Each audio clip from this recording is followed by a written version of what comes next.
Gusto ko after ng talk, medyo okay ka na. Yan, parang ako yung chill ate.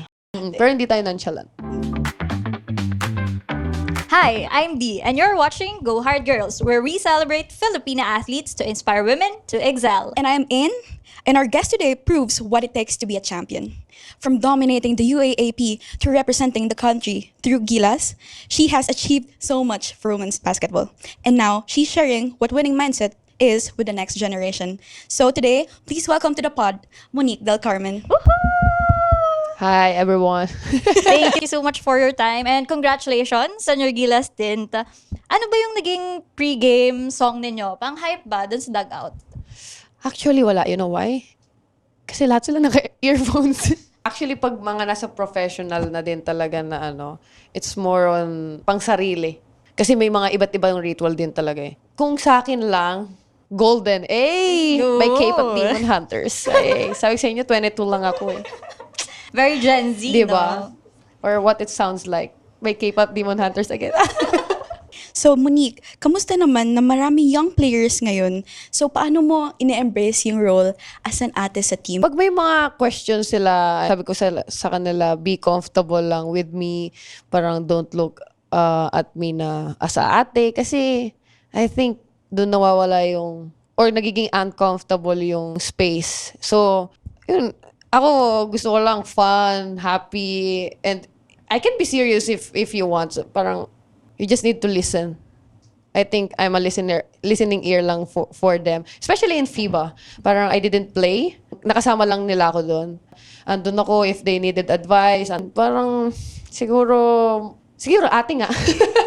Ayoko nang mabigat yung feeling nila pag alam mo yun. Gusto ko after ng talk, medyo okay ka na. Yan, parang ako yung chill ate. Chill ate. Doon Yeah, tayo sa chill ate. chill lang, chill. Embrace natin yung chill ate. Pero hindi tayo nonchalant. Hindi na. OA nonchalant, tayo. pero OA chill. na ate. OA na Na ate. chill. Na Yeah, chill. ganun. How about yung hangout ninyo as a team? Kasi 'di ba, lumalabas ba kayo ganyan? Parang may mga advice ba sila na sinisik sa'yo outside of the court? Parang about life, ganyan. Actually, lahat ng mga pinag-uusapan namin is outside basketball. Actually, nagiging curious din talaga ako sa kanila. I asked them about their life outside basketball. We hang out a lot actually. Na, kunyari, they wanted to go somewhere. Oh, my Philam friends. I know you like the Green Hills. Yeah. So, whenever they need something, I try to accommodate that.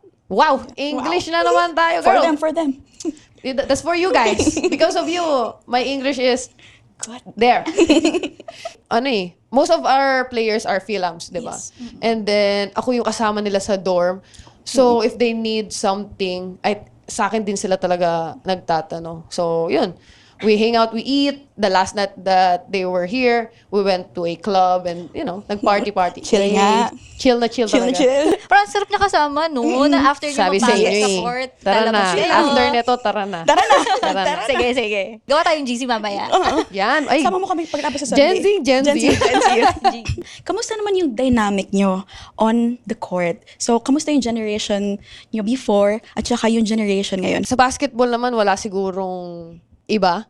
Kumbaga, kahit saan ka manggaling, I think if you play basketball, pare-parehas lang yan. Alam mo kung saan nagkakatalo sa terms, especially pag Yeah. English, di ba? Kung ano yung tawag mo dito, tawag mo Slangs. doon, yeah.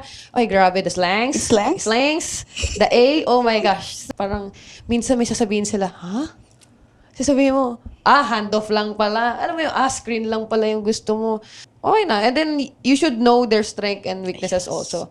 And if you happen to already know it, it's easy for us to have that chemistry. Parang, mas madali kung mas alam namin yun. Yung pinaka-need namin is communication talaga. Oh. Kasi, kunyari, kung di ka makipag-communicate, wala talaga. Kung hindi mo sasabihin kung ano yung gusto mo, wala. Dun masisira yung chemistry. Yeah. So, I always tell them na you should communicate. Kasi, ano man mangyayari sa atin kung di ka magsasalita. Kasi there's a lot of people also na hindi nagsasalita. More Yes. on ano lang talaga. So I think the communication needs to be there. Communication is the key to success, and we cannot not communicate talaga. Right, Di? Yes, of course. Di ba kahit mga players sila, kahit naglalaro sila sa court, yung communication dapat nandun. Minsan, di ba yung communication, hindi naman ibig sabihin na verbal siya. Minsan, mata-mata lang, ganyan. Ngayon, na ikaw yung ate nila, how about you? Sino yung mga ate mo when you were also coming up?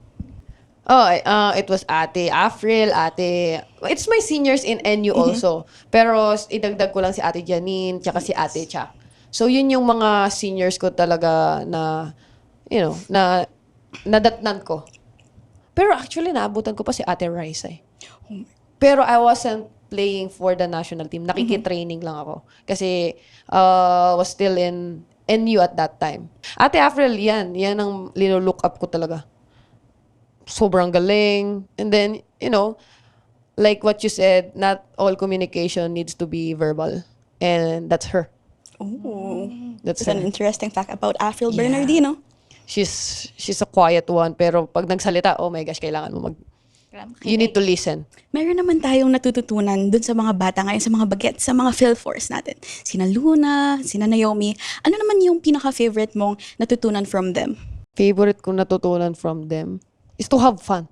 Yes. It's Kasi really important. grabe yung mga bata, di ba? As in, ayaw din talaga nila ng medyo sobrang Sobrang tight. bigat nung feeling na yung medyo serious na hindi na I think to have fun, not just outside the court but inside also.